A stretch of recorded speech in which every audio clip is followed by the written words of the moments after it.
Hey hi everyone, welcome back to my channel and good morning. হ্যাঁ, আমি জানি এই ব্লগটা তোমরা সন্ধ্যেবেলা দেখলেও আমি কিন্তু এই ব্লগটা সকাল থেকেই শুরু করেছিলাম। আর এই হচ্ছে আমার ভাইজি, যার সাথে আমি ঘুম থেকে ওঠার পরই প্রচুর বকবক করে নিয়েছি আর তারপরেই চলে গেছিলাম মামার বাড়ি। আসলে আমি কিন্তু মামার বাড়িতেই আছি, তবে আমার মামার বাড়িটা না অনেক বড়। আমার প্রত্যেকটা দাদুর যেহেতু একটা বাড়ির মধ্যে পার্ট পার্ট করে বাড়ি করা, সেটা একটা পাড়ার মতো। আর এক মামার বাড়ি থেকে আর এক মামার বাড়িতে যেতে সময় লেগেছে আমার মাত্র 30 সেকেন্ড। আর আমি ঘুম থেকে উঠেই প্রথমে চলে গেছিলাম ব্রেকফাস্ট করতে, তাও আবার 11:30 নাগাদ, যতক্ষণে সবার খাওয়া দাওয়া অলরেডি কমপ্লিট হয়ে গেছে। লাস্ট ব্যাচে গিয়ে আমি পৌঁছেছি।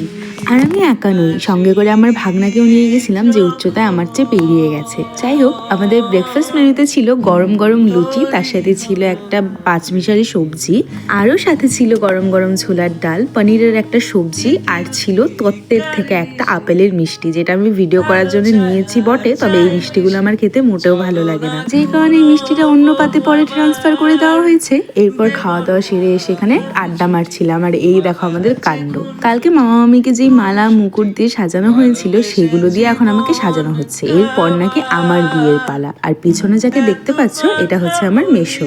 এরা আমার বিয়ে দেওয়ার জন্য এতটাই পাগল হয়ে গেছে যে মাঝে মাঝে আমার বয়সটাও ভুলে যায়। আমার বড় দাদা দিদিরা নাকি আমার বিয়ে খাওয়ার অপেক্ষায় বসে আছে। যাই হোক, এরপরে ঘরে এসে আমি একটু চেঞ্জ করে চলে গেছিলাম আমার ম্যাডামের বাড়ি। আগের দিন যেহেতু এখানেই রেডি হয়েছিলাম, তাই নিজের বাড়ি ভেবে এখানে আমি সবকিছু ছড়িয়ে ছিটিয়ে রেখে গেছি। তো সেগুলো একটু গোছাবো বলে হাজার হাজার হাজার রকমের গসিপ নিয়ে বসেছিলাম, যেটা আমার আধা ঘন্টার কাজে 3 ঘন্টা গিয়ে ঠেকেছে। আর 3টে নাগাদ তাড়াহুড়ো করে বাড়ি এসে আমি চট জলদি চলে গেছিলাম স্নান করে খেতে, কারণ সব সময়কার মতো আমি এখনো লেই। তাই চট জলদি এসে খাওয়া দাওয়া কমপ্লিট করে আবার আমার ম্যাডামের বাড়ি চলে গেছিলাম। এই ভিডিও ক্লিপস গুলো দেখে নিশ্চয়ই তোমরা এটাই ভাবছো যে আমি হয়তো কুটুদির বাড়িতেই পড়েছিলাম। হ্যাঁ, একদম ঠিকই ধরেছো। আমি যে কটা দিন ছিলাম, দিনের 24 ঘন্টার মধ্যে হয়তো বা 18 ঘন্টা আমি কুটুদির বাড়িতেই ছিলাম। আর আজকে আমি গেছিলাম ওর সাথে একটু প্রোডাক্টস কিনতে, যেহেতু আমি বেশিরভাগ প্রোডাক্টগুলো ওই আলিপুর থেকে আনাই, কিন্তু সেম প্রোডাক্টগুলো দিনহাটাতে অ্যাভেলেবেল। তো আমি ভাবলাম যেহেতু ওইখানে আমি গেছি, তো নিজে চোখে দোকান থেকে কিনে আনাটা বেশি বেটার হবে না।